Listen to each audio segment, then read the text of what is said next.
o svjedoku i počet ću sa, zapravo mi se jako dobro poklopilo sa Zlatkom, jer se taman o tome razmišljao. Bili smo danas na misiji, vjerujem da ste svi čuli evanđelje koje je bilo. I kaže iz evanđelja po Ivanu: bit čovjek poslan od Boga, ime mu Ivan. On dođe kao svjedok da posvjedoči za svjetlo, da svi vjeruju po njemu. Ne biješe on svjetlo, nego da posvjedoči za svjetlo. To nije u tekstu bilo.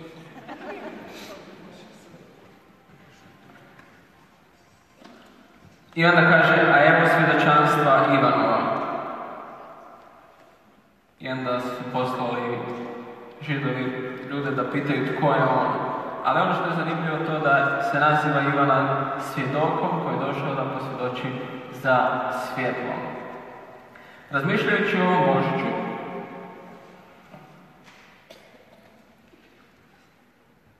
i onome što inače radimo za Božić, svijet nas uči da ima djed Božićnak koji donosi poklone, ako smo bili dobri, ako smo bili poslušni, onda ako nije djed Božićnak, onda donosi mali Isus poklone.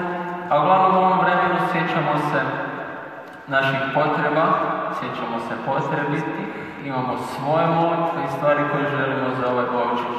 I nekako smo naučili da u Božiću, za vrijeme Božića, molimo za svoje potrebe. Ako smo kršćani, onda vjerujemo da ne postoji djed Božićnjak i da je to krivo razmišljanje, tražiti od njega, i onda dođemo kod Gospodina i tražimo svoje poklone za Božić od Gospodina. I pitamo se, sigurno Gospodin ima iznenađenje za nas ovaj Božić. I onda sam malo razmišljao, imali smo molitvu prošli tjedan u našoj udruzi, bili smo sa timom i uglavnom došla mi jedna slika, jedna situacija iz evanđelja i podsjetila me na ovo vrijeme Božića. I ako razmislimo malo o Božiću, za vrijeme Božića, to je Božić je podsjetnik da je Isus došao na svijet. Svakog Božića se sjećamo da je Bog postao čovjekom i slavimo njegovo rođenje. Čiji je to onda rođendan? Isusov rođendan. I sad kad malo bolje razmislimo, je li logičnije da slavljenik dariva posjetitelje ili da posjetitelji nose darove slavljeniku? Ovo drugo, ali tako? I malo sam se razmislio, koju Božić sam ja pitao: Gospodine, što želiš da ti poklonim? Gospodine, što ti želiš od mene za ovaj Božić? Šta bi ja mogao da ti, ako ne želimo ga direktno pitati baš, jer možda nam je draže da nekoga iznenadimo poklonom, onda da sam razmislio, mada on sve zna, tako da nećemo biti iznenađenje sigurno, ali ajmo se praviti tamo iznenađenje, ili si razmisliti što bih ja mogao dati njemu za Božić i onda odlučiti to u ovom vremenu šašća, u ovom adventu, odlučiti i reći: ove godine želim svome kralju pokloniti nešto od sebe. I onda smislim nešto što bi mu mogu dati. Je li tko razmišlja o tome? Odlično! Sad ćemo razmišljati o tome šta bismo mogli dati. I situacija i dio iz evanđelja koji mi je pokazao je bila ova. 6 dana prije Vazma dođe Isus u Betaniju, gdje je bio Lazar, kojega je Isus uskrisio od mrtvih.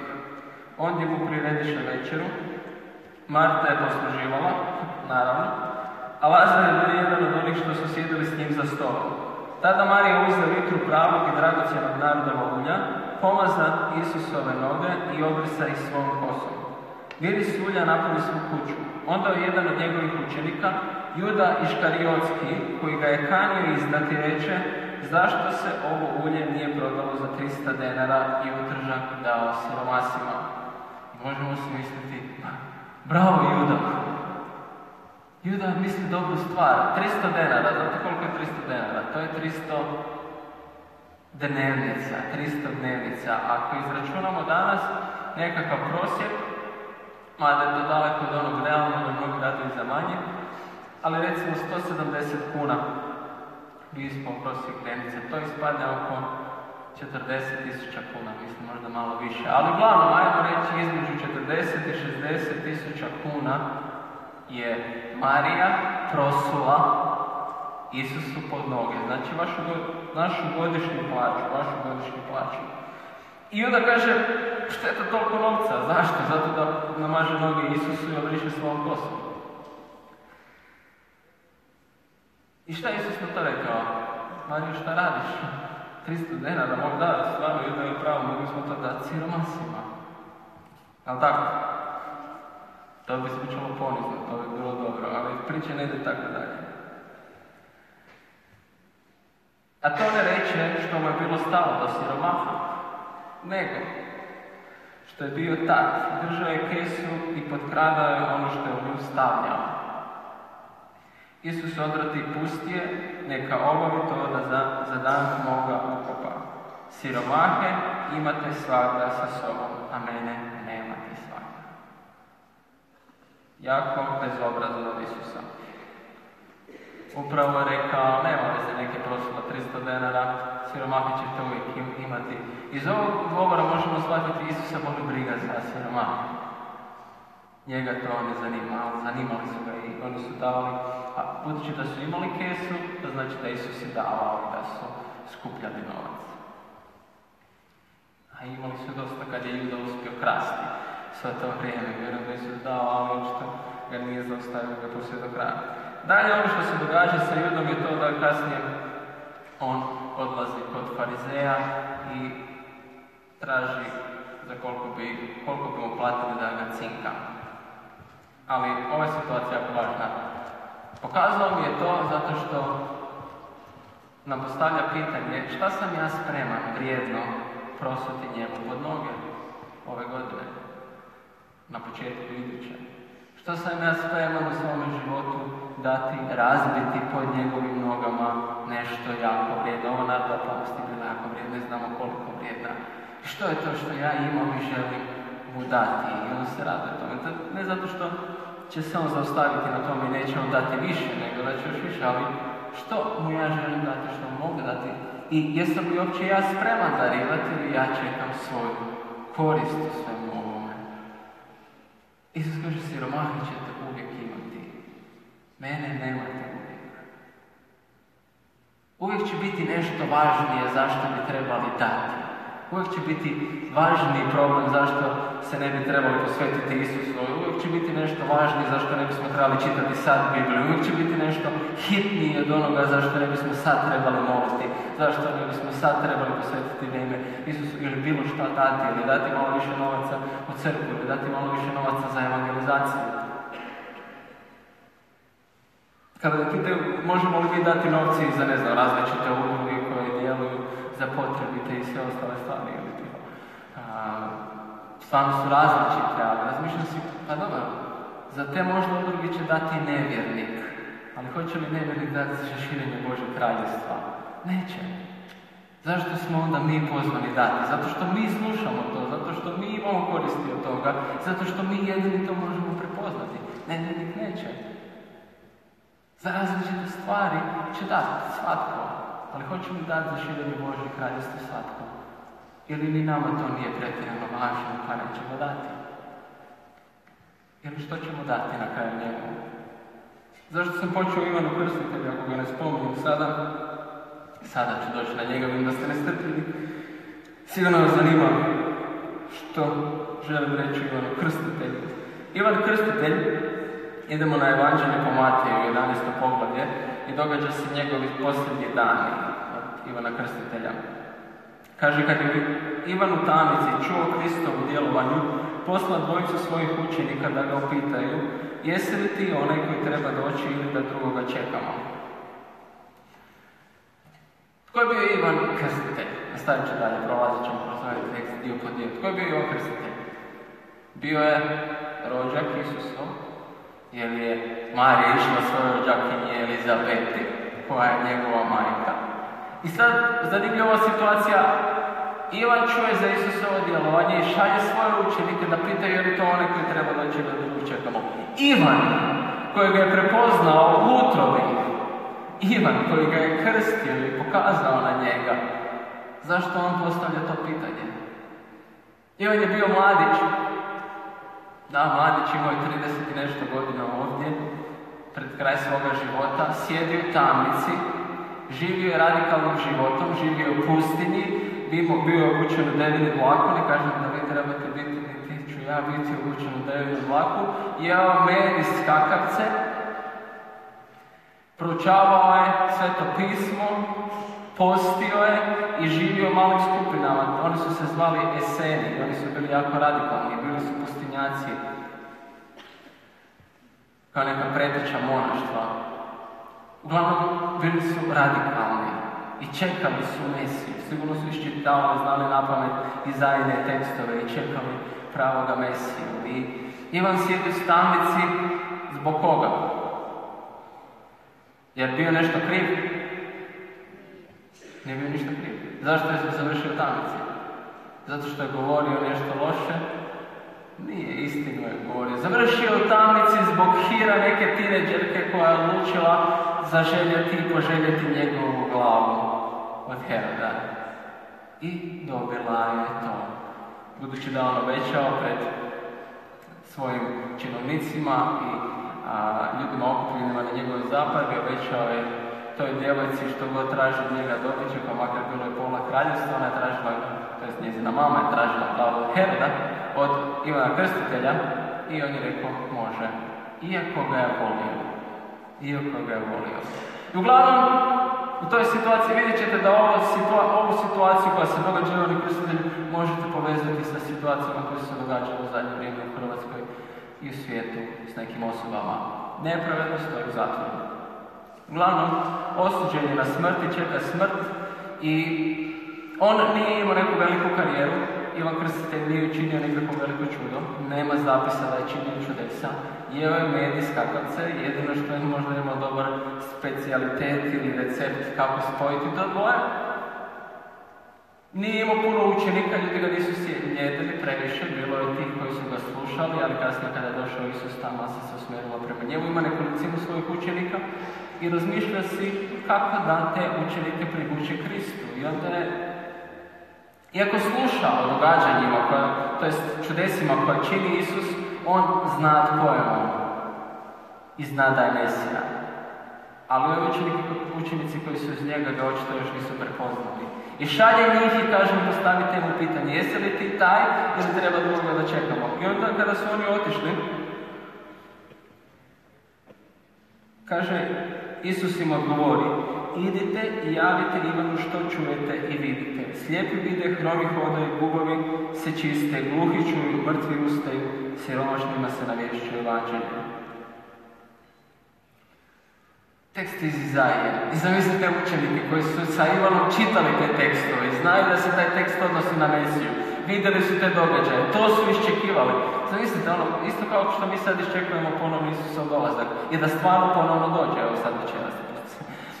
Ali glavno, i da smo mi možda prvi koji će to vidjeti ili ne znam šta, ali ti učenici su shvatili da je to Mesija o kojem čitaju, o kojem se pisalo 700 godina prije ovog dana, kada su oni to otkrili i shvatili. I Isus im kaže, recite mu šta se događa. I oni to otkrivaju, dolazi Ivanu i kažu, Ivane, našli smo ga, to je taj Mesija, to je ono o kojem smo čitali. I ono što su oni mislili je to da će taj Mesija izbaviti Ivana, da će okupirati Jeruzalem i da će izbaciti Rimljane i da će vladati. Ali nije to taj Mesija. Nije to taj Mesija, nego Isus dodao još nešto. I rekao im je, blago onome koji se ne sablazni u meni. Drugim riječima, blago onome koji se ne razočara u mene. I dolaze Ivan i govore mu šta je sve rekao. Ivan pita, je li rekao još nešto? Je li rekao još nešto? Ne znam da tako bilo baš, ali je li rekao još nešto? Pa, rekao još jednu rečenicu, ali nitko nas je ne razumije. Blago onome koji se ne sablazni u meni. Ivan je znao šta to znači. Blago onome koji se ne razočara kada ne ide onako kako je on zamislio. Blago onome koji ne odustane i ne razočara se kada mu propadne apartman i izgubi sam novac, ostane bez ičega. Blago onome koji neće odustati od mene zato što mu u životu ne ide sve kako je zamislio. Zamislite Ivana, mlad čovjek, završava u zatvoru zbog neke ženskice. Čeka svoju smrt i čuje te riječi. Zašto je Ivan to mogo čuti? Zašto je mogo biti miran? I što je htio? Zašto je htio da njegovi učenici prepoznaju Isusa i krenu ga slijediti? Zato što je Ivan bio glas. On je bio zaručnikov prijatelj. I ako vidite, na židovskoj svadbi zaručnikov prijatelj je bila osoba koja se brinula da se onaj koji mladoženja i mlada, to jest da stvori uvjete da se mladoženja i mlada upoznaju, jer bi to možda bio njihov prvi susret. I to je trajalo tjedan dana. Uglavnom, njegov zadatak je bio stvoriti uvjete da oni upoznaju jedan drugoga. Ivan Krstitelj kaže da je on zaručnikov prijatelj i raduje se zaručnikovom glasu. To jest, Ivan Krstitelj je znao da njegovo poslanje nije bilo vezati ljude za sebe, nego vezati ljude za Krista. Naš posao nije vezati ljude za nas, nego vezati ljude za Krista. Ne biti onaj koji će se praviti spasiteljem u tuđem životu i onaj koji će mu pomoći, onaj koji će imati molitvu pravo za njega, koji će imati pravi savjet za njega i samo možeš doći kod mene, jer samo ja mogu tebi zapravo pomoći i samo te molitve pomažu.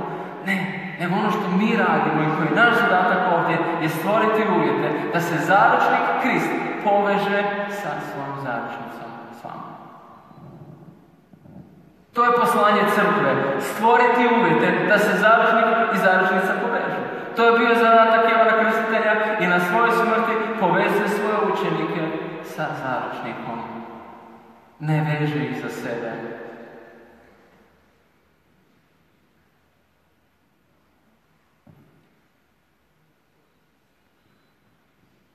Isus je rekao za Ivana, nema većega od majke rođenog. Zamislite koje su to riječi. On je poznavao Ivana, on je znao koliko je Ivan radikalan. Vjerujem da je Ivan znao tko je Isus, jer bili su rođaci i svaki Židov je morao doći u Jeruzalem barem jedan puta godišnje. Ako su ovi putovali, onda su moguće da su prespavali kod Elizabete. Njih dvojica su se družili zajedno, njih dvojica su bili i odrastali zajedno. Nigdje to ne piše, ali pretpostavljamo. Poznavali su jako dobro jedan druga. I dalje nastavlja. To jest, prije tog dijela, Ivan podnosi hrabro svoju osudu, nepravedno, čeka svoju smrt. Blago onome ko se ne razočara. Nije dočekao starost, nije vidio veliko čudo. Sa 30 godina će izgubiti život. I blago onome ko se ne razočara. Zašto se Ivan nije razočarao? Što možete oduzeti čovjeku koji nije vezan za materijalno? Što možete uzeti čovjeku koji ne ovisi o mišljenjima drugih ljudi? Ništa. Što se moglo oduzeti Ivanu? Ništa. On je bio vezan za nešto više. On je bio svjestan veće dimenzije, budućeg i vječnog života. I shvatio je da ovo tu što prolazi nije ništa. I ako ovo sada prolazi, to će brzo završiti. Koliko treba? Nekoliko sekundi dok mu odsjeću glavu. Znao je za šta je stvoren i da cilja na više. Tako i mi isto tako. Tako i mi. Ako vjerujemo da postoji nešto više, ako vjerujemo u vječni život i ono poslije, onda sve što radimo ovdje ima smisla. Sva muka koju prolazimo, šta god nam teško se dogodilo, šta god bilo, ima smisla. Svega čega se odričemo, ima smisla, samo ako vjerujemo da postoji nešto poslije.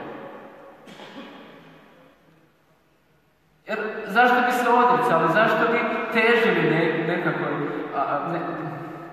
žrtvi, ako ne postoji smisao, ako ne postoji ništa postoji, zašto to radim? Ne znam, glup. Zašto si uskraćujem stvari ako to nema neku veću vrijednost? Samo ako postoji nešto više, sve ovo ima smisla. Nemojte sad neka reći, pa možda nema smisla, tako da neću se ničim odricati, pa ću vidjeti. Pascal je rekao, biti kršćaninom se isplati, zato što čak i ako ništa ne postoji da u budućem životu, pokušavali smo biti dobri ljudi, vidjeti smisao u svemu što radimo i nismo ništa previše izgubili. Ali ako postoji nešto drugo, a živjeli smo kao da ne postoji, onda ćemo izgubiti sve. Tako da u svakom slučaju se isplati, jer ne znam šta nas čeka. Ali to je bio Ivan. I onda Isus govori Ivanu, kad oni otiđeš, reći Isus mnoštvu, onima ljudima koji su slušali Ivana. Ljudi su voljeli slušati Ivana, oni su izašli u pustinju i slušali su Ivana. Za izaći u pustinju nije to bilo, eto sad sam izašao iz dvorišta svog i otišao sam u neku drugu ulicu. Znači izlazili su u pustinju, bilo je teško, bilo je naporno i morali su činiti određeni napor. Izlazili su u pustinju slušati Ivana jer je bio autentičan onome što je govorio. Bio oštar, uopće nije bio nježan, on je Heroda svakako nazivao i svašta mu govorio. Ali čak i Herod je izlazio slušati i volio ga je slušati. Čak pismo kaže, iako je bio zbunjen poslije njihovih govora, ali ga je volio slušati.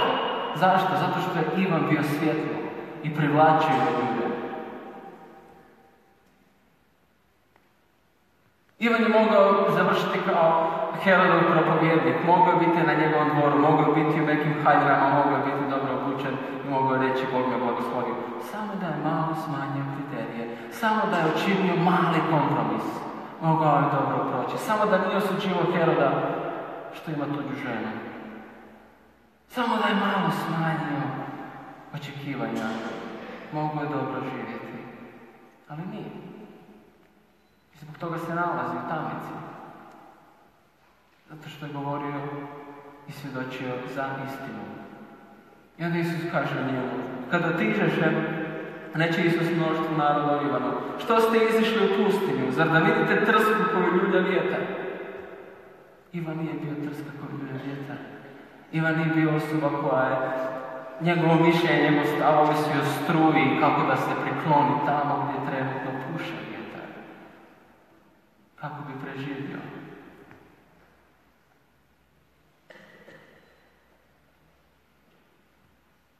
Što ste izašli? Zar da vidite čovjeka u nekim haljinama? I onda kaže, ne ljudi koji nose neke haljine na kraljinskim su dvorima. Što ste dakle izašli vidjeti? Zar da vidite proroka? Da, ja vam kažem, i više nego proroka. I više nego proroka. Sam mislite kada je to Isus kaže nekome. On je onaj u kojem stoji pisano, eto ja šaljem svog glasnika pred tobom, da pripravi tvoj put pred tobom. Zaista vam kažem, između onih koji su rođeni žene nije ustao veći od Ivana Krstitelja. Blago onome ko se ne razočara, ako ne ide kako smo zamislili. Blago nama ako se ne razočaramo u Gospodina, ako ne ide sve u ovom životu onako kako smo mi isplanirali. I kada on poremeti te planove. Blago nama ako smo spremni vjerovati, iako su sve okolnosti protiv nas. Neće sve ići onako kako smo zamislili. Pogotovo ako želimo služiti Bogu i biti mu poslušni, neće ići onako kako smo zamislili sve. To ne znači da on ne poštuje naše planove, da on ne poštuje naše želje, ali nekad ima puno bolje ideje. I nikad ne znamo ono zlo koje nam se događa, na koje dobro može okrenuti, kao što ste čuli kod Vlatka, možete pročitati u njegovoj knjizi. Nikad ne znamo šta će biti od toga. Ali čitaj Pavlova poslanice, uvijek se radite, u svemu zahvaljujte, bez prestanka molite, to je volja Božja. Razmišljao sam se o tom tekstu i razmišljao sam, sjetio sam se, šta bi bilo da samo one tekstove gdje jasno piše ovo je volja Božja, da samo to ispišemo na jedan papir i držimo se toga. Da uopće ne pokušavamo skužiti šta je mislio pod ovim, iz kojeg je to konteksta, zašto je to rekao, kako ovo, šta bi ovo značilo, jel to baš znači to kako je rekao. Nego ono kad piše, uvijek se radite, bez prestanka molite, u svemu zahvaljujte, to je volja Božja za vaš život, tako činite. Ok, neću ništa filozofirati, uvijek ću se radovati, uvijek ću zahvaljivati, svemu ću zahvaljivati i bez prestanka ću moliti. Ok, idem to napraviti.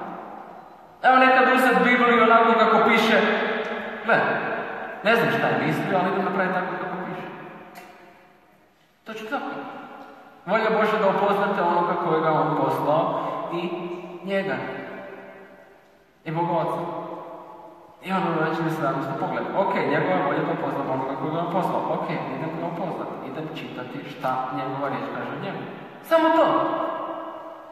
Ne moram filozofirati, ne moram misliti šta bi to tekst moglo značiti. Je li to baš prava Isusova rečenica ili je nešto preneseno? Ne, samo da to napravimo.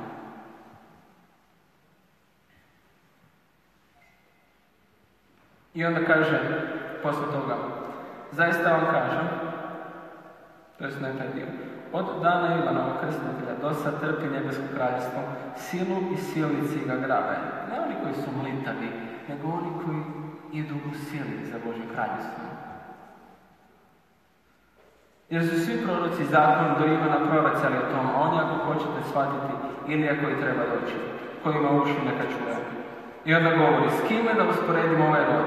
On je kao djeca što sjede na trgu i dovikuju drugima. Mi smo vas zasvirali, a vi niste plesali. Mi smo zapjevali tužaljke, a vi niste plakali.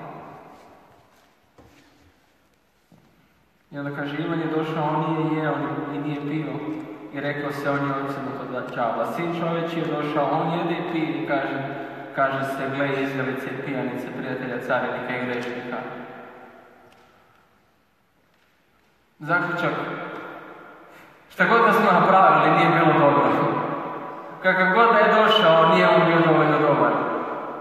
Jer Ivan nije pio, nije jeo, opsjednut je. Ja sam jeo, ja sam pio, prijatelj sam grešnika, izjavica, pijanica i tako dalje. Koliko puta smo mi rekli, Gospodine, ako se pobrineš još za ovo, popravit ću se. Ako riješiš još ovu situaciju, krenut ću još jače za to. Ako mi učiniš još ovo čudo, 100% ću izaći svjedočiti. 100% ću svjedočiti drugima. I to se dogodi i ništa.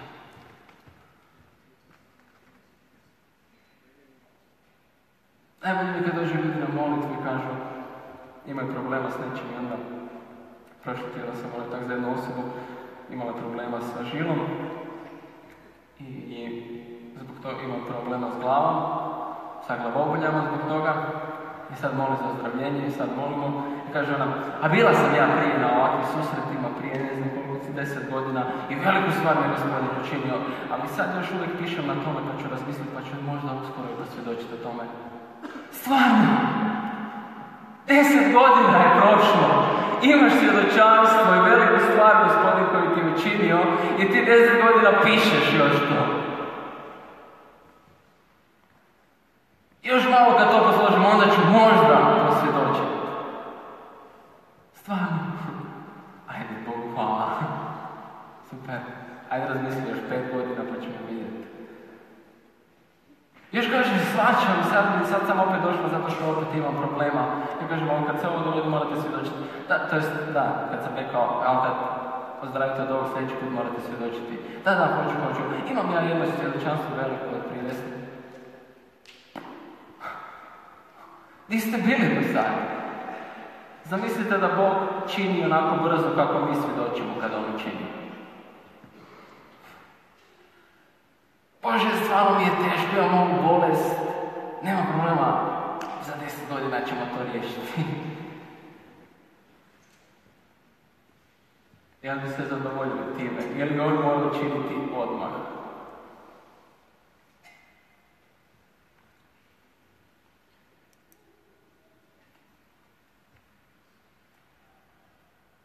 Malo dalje Isus kaže, ono vrijeme progovori Isus i reče, slavim te oči Gospodaru neba i zemlje, što si ovo sakrio mudrih i razumnih, a objavio malenima. Da, oče, tako je bilo tebi bilo. Sve je meni predao moj otac. Nitko ne pozna sina nego jedino otac, nitko ne pozna oca nego jedino sin, kojemu to sin hoće objaviti. Dođite k meni svi koji ste umorni i opterećeni. Ja ću vas okrijepiti. Uzmite moj jaram na sebe i učite od mene, jer ja sam krotak i ponizan srcem i naći ćete pokoj svojim dušama. Jer je moj jaram lag i moje breme lako. I u nastavku govori, dođite meni. Ne možemo ništa učiniti bez njega, ne možemo biti odmoreni bez njega. Ali onda kaže da je jaram njegov lag, drugi prijevod sladak, i moje breme je lako. Jaram je nešto što nam, vjerujem da znate svi kako izgleda i što je. Plano znači nešto što nas optereti i što je nad nama. I mi ne možemo ni ići onim putem osim tamo gdje nas vodi onaj koji drži jaram. Zar ne? Ali mi možemo biti ili pod jarmom Kristovim ili pod jarmom grijeha. Ne postoji situacija gdje sam ja, neću ni tu, ja sam sam svoj gazda. Znači nema situacije kada smo sami svoji. Ili smo pod jarmom grijeha ili smo pod jarmom Kristovim. A on kaže, jaram je moj sladak i breme je moje lako. I kad se sjetim svojih situacija, pa čim sam jarmom, je li mi slatko je lako ili je teško i gorko? Jaram je njegov sladak, ne možemo držati taj jaram, ne možemo, to jest zašto kaže da je lak? Jer ovo što se dogodilo Ivanu Krstitelju nije uopće lako. Znate kad je lako? Ako smo kod njega, ako smo uz njega. Bez povezanosti s njegovim srcem, bez povezanosti biti u njegovoj prisutnosti, ne možemo lagano prolaziti kroz život. To jest, bit će poteškoće, ali nećemo to dobro podnositi.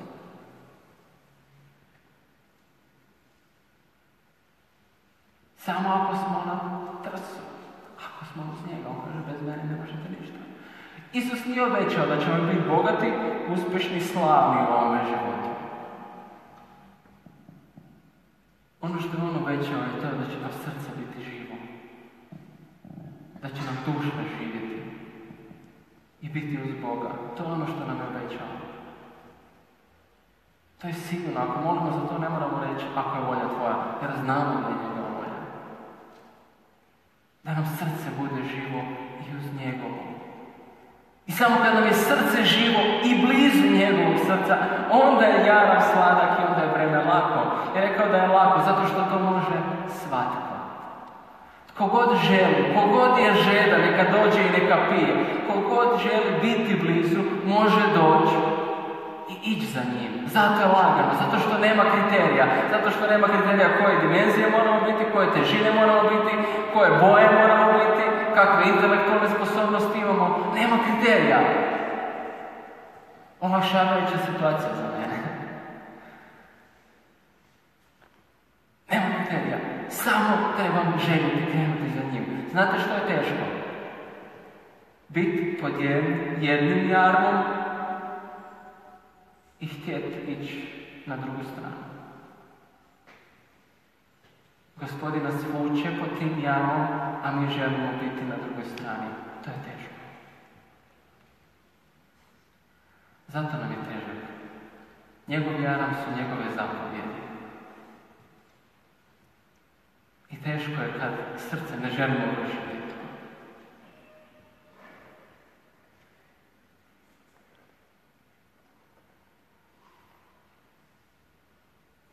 Ne možemo raditi što hoćemo i očekivati, onda će biti sve lako iz Bogom. I Bog je milosrdan i milostiv i Bog će sve oprostiti i sve u redu. Da, hoće.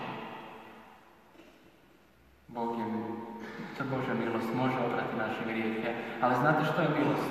Onaj glas koji kaže, ne čini to nije ispravno, to je grijeh, nemoj ići. To je milost.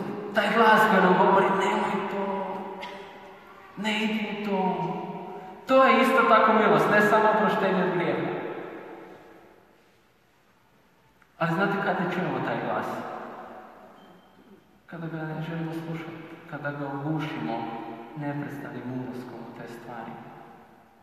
Neprestanim odbijanjem tog glasa. Onda ga ugušimo, onda naravno da ga niti ne čujemo, jer nam to postaje normalno.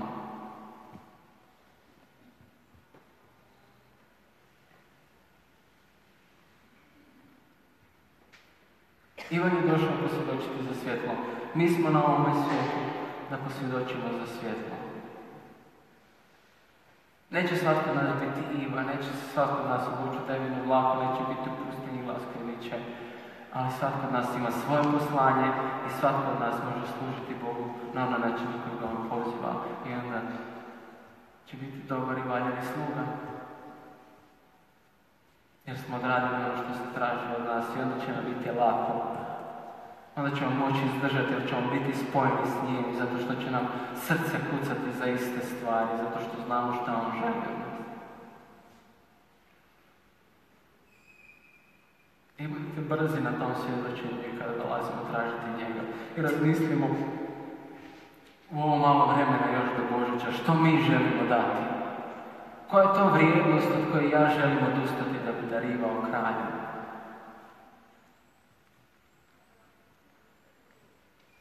Moj iskaz ljubavi. Ne zato što će Bog propasti bez toga. Ali svatko od nas mogu primiti poklon. Ne zato što bi propao ako ga ne dobije, nego jednostavno to je znak ljubavi. Kada dobijete od svog djeteta, malog djeteta, kada nacrta nešto, to nije neki Picasso, to nije neka najvrijednija slika, ali koliko vama to bijedi? Kada vam dijete kaže, volim te, ili kad mi prijatelj kaže, kad mi kćer rekla, ti si moj junak, tata. Ili nosi nešto vani i onda mu kćer kaže, kako si ti snažan, veli on, tad me puca, auto bi premjestio na drugu stranu, kad mi je rekla, kako si ti snažan, tata.